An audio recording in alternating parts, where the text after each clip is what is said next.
That's why I was moving a little more. I was scared I was going to get hit with a right hand I didn't see. Grazie, grazie. Forza Italia.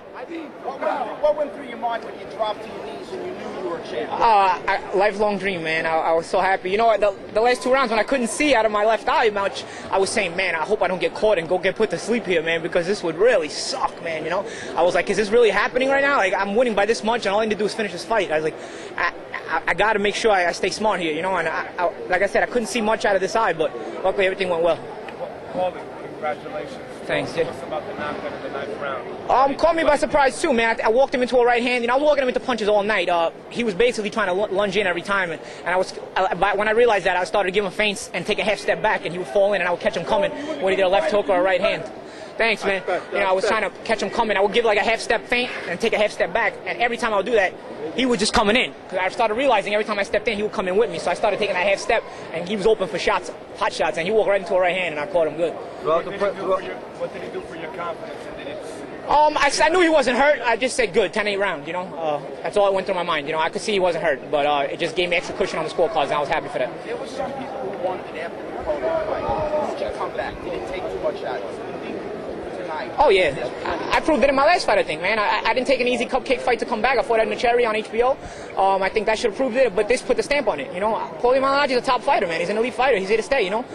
Anybody here from Ring Magazine, you guys got to stop putting me in your top 10, man. I don't know if anybody's here from Ring Magazine, but that's a joke, man. Step your game up. Step your game up, man. Herman Gojo, he's in the top 10? Come on, man. That's a joke. Juan Lascano, that's a joke. Come on, man.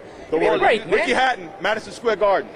Ricky, come to Madison Square Garden, baby. The right uppercut, again, I just saw him leaning every time, and I'm a guy that watches, and I try to pick you apart based on what you give me. Started realizing he was falling in there for the right uppercut, so I started using it, you know. Well, I think that's also an indication you could box for 12 rounds and still be entertaining as hell. You don't have to be a great puncher to be a great fighter. But you gotta give Lovemore credit because he forced me to fight. You know, I could have easily wound up like an Edna Cherry fight, my last fight, where he got so frustrated he stopped attacking me. But Lovemore had a heart of a lion, man. He proved why he was a world champion tonight. He kept trying to the end, so therefore he kept it entertaining because he had me working. And as you guys know, I'm not gonna quit. So the more he kept me working, the more I worked.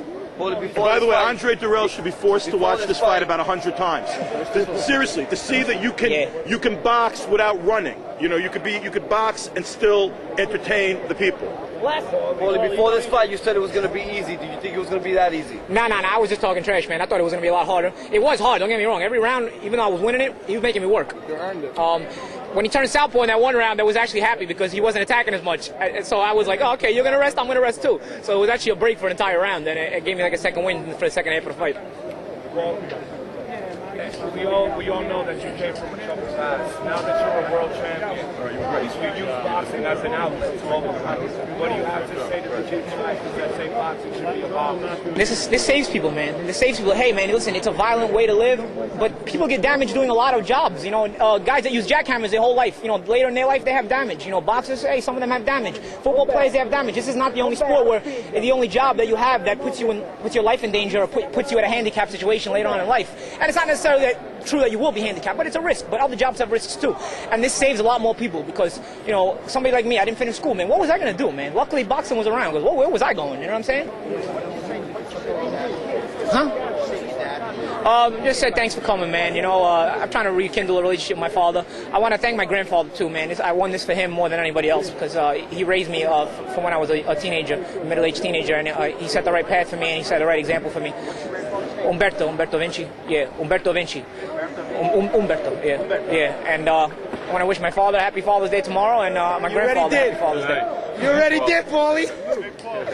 How important was it for you to win the world championship? Let me see your hat. Let me see your hat. Fighting the way that you wanted to fight boxing. Oh, it was important because, you know, my last fight I beat a tough guy, but it wasn't the most entertaining fight. So I needed a guy in front of me that was going to make me work. A guy in front of me that a lot of people were going to pick to beat me. And I think a lot of people picked Lovemore to beat me tonight. But, you know, I did it in a way where it was convincing, and I beat a good fighter at that. Paulie, how much of a difference have you seen the way people, the respect people show for you? A lot more. Some people you'll never make them happy, but a lot more respect since the Cotto fight. It's crazy that it took a loss for me to be respected more as a fighter, but I'm glad this all paid off, man. And thank you guys for coming out, man. Yo, say something to your fans. Everybody, thank you for supporting me, baby. Love you, man. Love you.